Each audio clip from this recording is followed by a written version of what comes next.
What is up, weather enthusiasts? I'm your host, Pat's Path Predictor. Let's get right into the weather.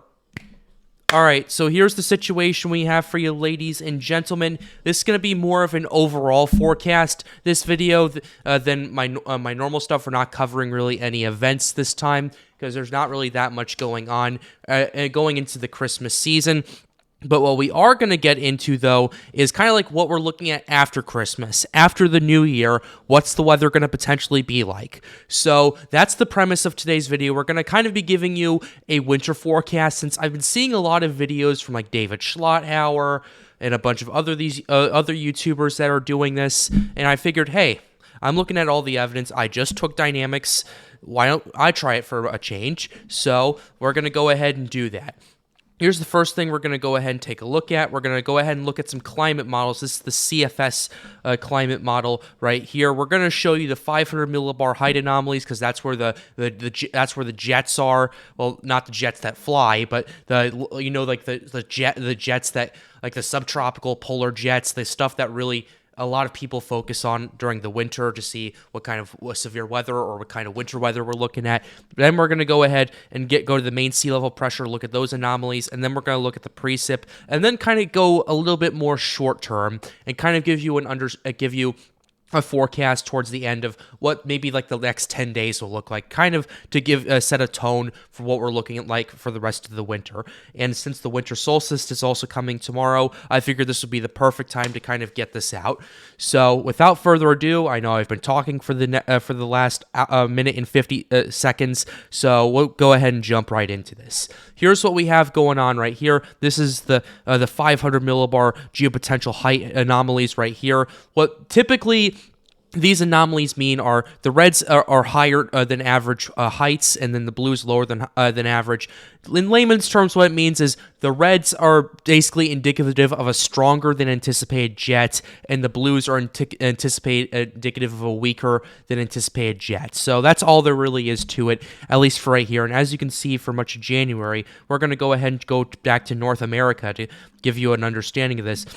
What we have in January is we have lower heights than average across much the eastern United States, parts of Canada, into Greenland, that area. That's indicative of a weaker jet than usual, right there. And then we have a stronger jet going on. It's also indicative of a trough that's building up right here. So definitely something to pay attention to. So if we go into February, looks like the jet evens out a lot more. So overall, it doesn't look like, at least from the 500 millibar heights, is really that much to take a look at. It's really going to be the main sea level pressure and the precip that we're going to be paying attention to. And then by March, we do see a much stronger than average jet, potentially a massive a trough going on. Well, not a trough, a massive ridge going on across parts of Canada and Greenland, where a trough starts to kind of develop, at least on average, in parts of the eastern half of the United States. That's indicative of potentially some more bad weather on the way. What kind of weather we're looking at, it's way too far out to kind of give an estimate this far out. I'm just giving you the climate models to kind of give you an understanding of what we're looking at. And now we're going to go ahead and show you the main sea level pressure anomalies as of right here. Here's what we have going on pretty much for the winter. The main sea level pressure anomalies are a bit lower than average, and that's typically indicative of some sort of inclement weather, some sort of bad weather right there. I don't know what kind of bad weather we're looking at, and I'm looking at especially in the mountainous areas right here in parts of Idaho, Utah, Colorado, Wyoming right there. Potentially some more snow is what we're potentially looking at. And then if we take a look at areas like in the eastern half of the United States, we're looking at more inclement weather. A high pressure system is typically gives us less extreme weather. Low pressure typically gives us more. I mean, that's how it usually works. If we go ahead and show you the months that we're looking at, if we go ahead and start with January, we're looking at lower to about average height pressure anomalies, and that's indicative of maybe a little bit more bad weather than anticipated, especially towards the end of January, where we could be seeing a few situations, a few nor'easters going on. That's primarily the biggest reason why we're looking at this. And then if we go ahead and go to February, it's a lot more average, just typically like average weather, maybe like maybe like a nice sunny day, cloudy, all that stuff across much of the U.S., although we could see some weather going on in parts of the Rocky Mountains. And then in March, it's a similar situation, except for the East Coast, primarily due to a lot of the nor'easters that are going to likely just kind of lurk over there. So it's definitely something to continue to keep an eye on for sure. Next thing I want to go ahead and take a look at is the monthly precipitation anomalies right here. This is how this all ties together.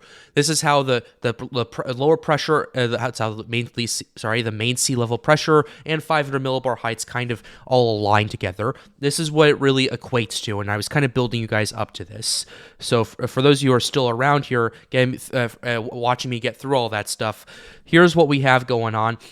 Across much of the Midwest and for the month of January, we're looking at less than average precipitation, especially for like Ohio, Kentucky, Indiana, those areas. But we're looking at wetter than average anomalies going on from East Texas all the way up to Missouri, and then especially in Florida, like the entire state of Florida is getting more rain than anticipated according to this climate model, and it's all the way up to the Carolinas as well. But the rest of the country is generally about average, although California, as the atmospheric river starts to bring some impacts over there, definitely showing some signs of that starting to kick in and potentially another wet season, especially for Southern California. Going to the month of February, similar situation. Midwest sees drier than average precipitation anomalies, and it expands a little bit. It's mainly concentrated the wetter anomalies concentrated in the southeastern United States or California right here, as it's typically their wet season. And then March is kind of all over the place right there. So it's not really something that's atypical right here. It is an El Nino year after all. A lot of the precipitation kind of shifts. The wetter precipitation shifts towards the eastern half of the United States, primarily around Florida, the Carolinas, Virginia, the Mid-Atlantic, New England, New York, mainly due to those nor'easters. The last El Nino year we had was in 2015, 2016, that winter right there, and we all remember what happened. There was a massive blizzard that hit the D.C. and New York City metropolitan areas. That had a big thing to do with it. Typically, that's a component of a wetter than average season for much of the East Coast right there. So if you're in D.C. or New York looking for some snow, you might be lucking out this year, but it's still a little too early to kind of give you an idea. If we go ahead and look at the quarterly 3-month average right here, basically what I just said, mainly concentrated in the southeast, drier than average concentrated in the Midwest. California's kind of all over the place. So that's what we have going on, at least for the long-term track that we have.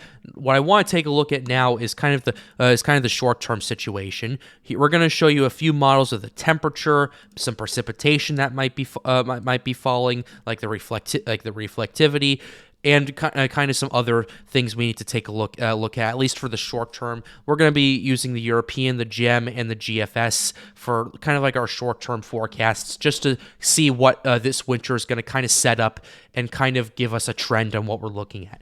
If we go ahead and show you the European, we're already looking at temperature. We're looking at temperatures that are pretty interesting over here. The temperatures are pretty cold for this time in on the surface for much of the east coast of the United States, and then things start to warm up a bit and start by the time we get to the new year right here. This is about 192 hours out. Oh, here we go. This is by December 30th. We're starting to see, based off of what I'm looking at, high temperatures. I'd say around the 40s across a lot of the United States. A little bit warmer in the deep south in Florida. A little bit cooler in the Appalachians. That's kind of your typical El Nino setup. A mild winter for much of the Midwest, much of the Midwest, much of the Great Plains. That's why we're not seeing really a white Christmas. It's just too warm for snow to fall.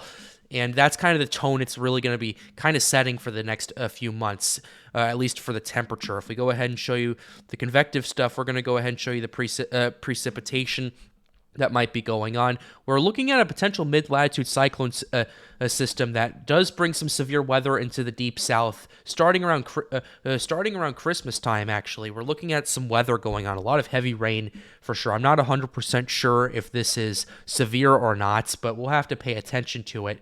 especially as this is expected to happen in the morning. So, yeah, a lot of areas in Alabama, Georgia, Florida are going to be getting hit from this, so we'll have to continue to keep an eye on it. And this is the European model that we're paying attention to right here, and that kind of sets the tone. It sets the tone. We always get in these El Nino years at least one severe weather outbreak in December. We saw that in Dallas in 2015. We saw that in Nashville on December 9th.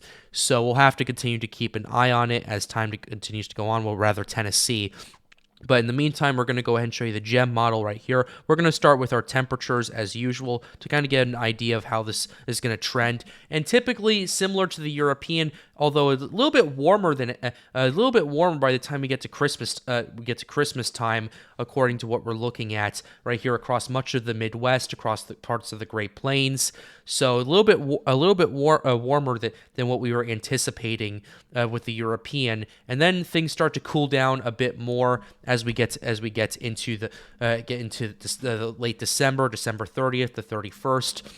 So that kind of helps sets the tone for winter as we're looking at highs around the 40s and 50s across the Midwest. California, we're seeing temperatures around average or so, but we are looking at a little bit more of a rainy season, kind of not as bad as 2022, 2023, but it's definitely going to be a little bit wetter than average for you guys over there. If we go ahead and show you the convective stuff that we have, or the precip, rather, we can show you the precipitation type that we're kind of taking a look at. It's mainly rain, although Michigan's going to be seeing some potential lake effect right there. So definitely something to keep an eye on as time continues to go on. This is not loading. Okay, there we go. If we can continue to get this thing to get going. But yeah, anyway, it kind of sets the tone. We're looking at, like I said before, more of a warmer than average winter. Maybe something big will happen on the East Coast, but I'm not really that confident we're going to be seeing a lot of snow for much of the Midwest, especially in the Deep South. They don't get any snow typically. It's more or less ice, but it's mainly going to be more rain and thunderstorms than anything from what we're looking at. So that's the GEM model. If we go ahead and show you the GFS model real quickly, similar situation right there. Although it is pretty interesting, starting by the end of the start of the new year, they are calling for a bit of a cold surge to be bringing some to impacting parts of the Midwest. Although I am taking this with a major grain of salt, primarily because this is like 2 weeks out, and this is January 3rd where we start to look at this. So right now I don't really trust it per se right here, but I do want to take a look at that precipitation to kind of see what we're working with right here. And it does look like, according to what we're seeing with the GFS, a potential snowstorm is possible for especially parts of the Midwest right there. Although I'm ruling that out for now because this is the GFS and this is 2 weeks out. But we will keep you an update here on the Pat's Path Predictor channel. With that being said, we're closing the video out right here. I really hope you enjoyed it. Be sure to leave a like and subscribe to the channel if you are new. It helps us out, helps us make more videos like these. The goal of this channel is to get more people engaged with weather. And with that being said, have a wonderful day, guys. Stay safe.